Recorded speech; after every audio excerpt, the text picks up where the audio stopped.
Well, thank you very much, John, and thank you, welcome to members of the Diplomatic Corps, members of our academe, students.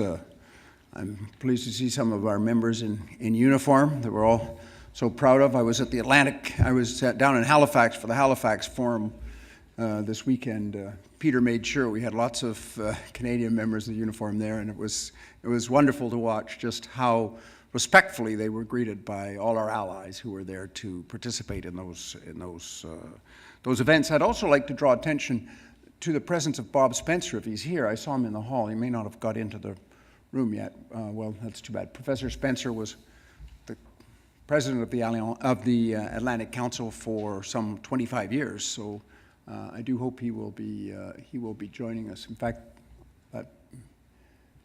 maybe Bob, is that you? No, it is. So, but anyway, welcome to everyone.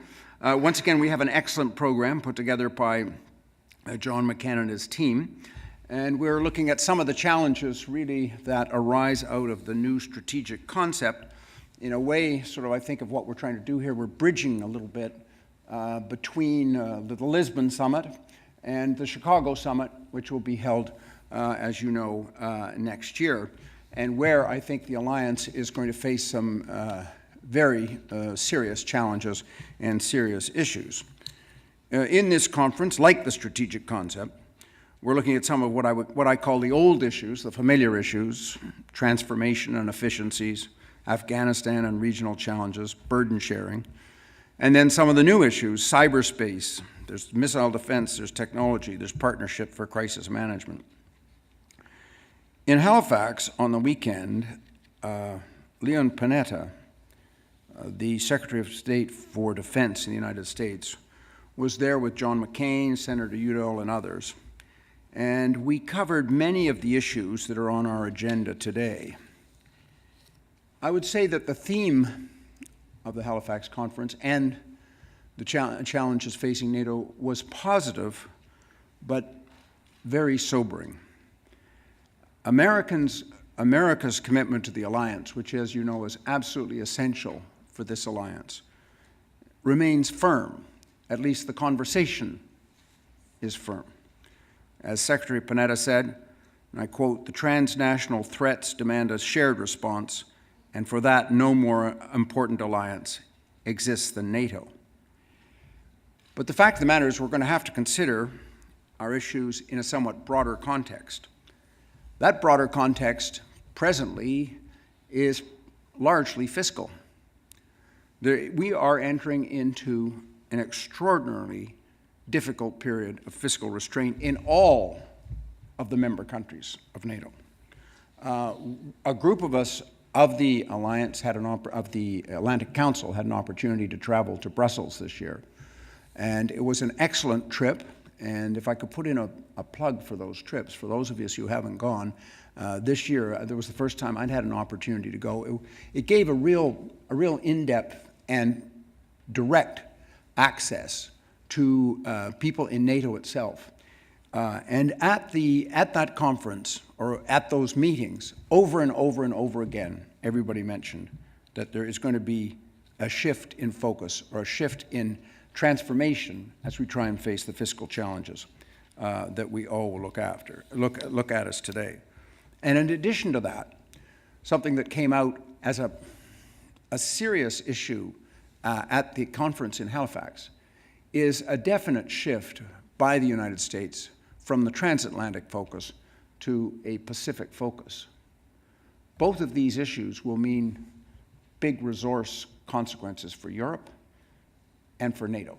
It's going to mean closing U.S. bases in Europe. It's going to be moving focus of assets from Europe to the Pacific, and it's going to mean a general constraining of the assets that are available by everybody for all of the operations that NATO has to face.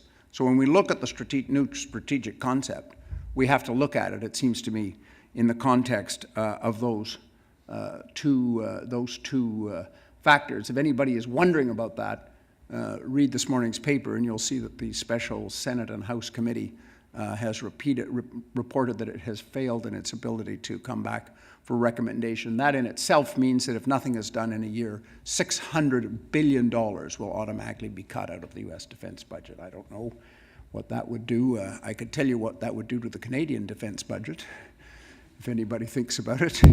It will have huge consequences. So we are looking at important issues, and something like efficiencies and cost sharing in procurement are going to be very important. Cooperation and enlarging partnerships will be important. And as was pointed out in Halifax, this is happening. I mean, there are positive things here. In Afghanistan, there were some 49 different countries. Tremendous participation by Australia and New Zealand.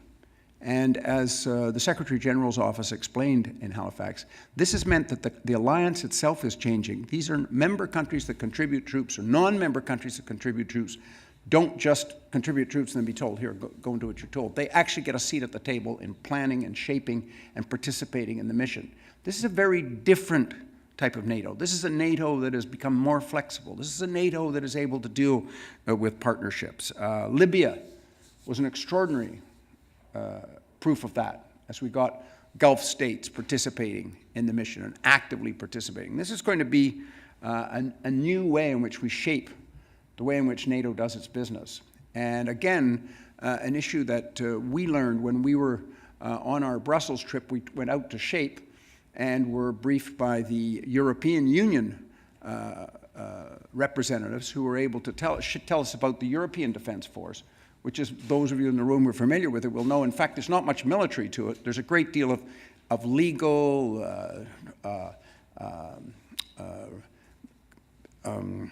reconstruction, and other essential elements that are necessary for counterinsurgency or counterterrorism. And so there's an element there, too, where if the European Union is complementary and not competitive to NATO, they will be able to make a contribution. So there are some extraordinarily positive issues and positive developments that are there at the same time as there are some really very, very significant challenges to the alliance and how we'll be able to manage it in the complex environment that we face. And here we will see today in our program, we see cyberspace partnership, transformation for effectiveness and greater combat capabilities. And there again, as Libya showed us, we have some real problems to think about for a country like Canada and our size. When I was minister, we went to Afghanistan. We went with a whole set of assets that in the end turned out not to be quite right. We went to LAV 3s, ended up we needed tanks. We deliberately did not take air power. When I left the ministry, if you'd said to me the role of air power, I would have said we should cut it down in favor of providing the type of air support that our troops on the ground need for these types of missions, counterinsurgency missions. And then we go to Libya, and suddenly it's air power, and nothing but air power, and no troops on the ground. So that proves what the defense experts have always been telling us. We have to be prepared. The next war is not going to be like the last war, so we have to be prepared, not quite in the French sense of à tous azimuts, because a country like Canada cannot have everything and be prepared everywhere.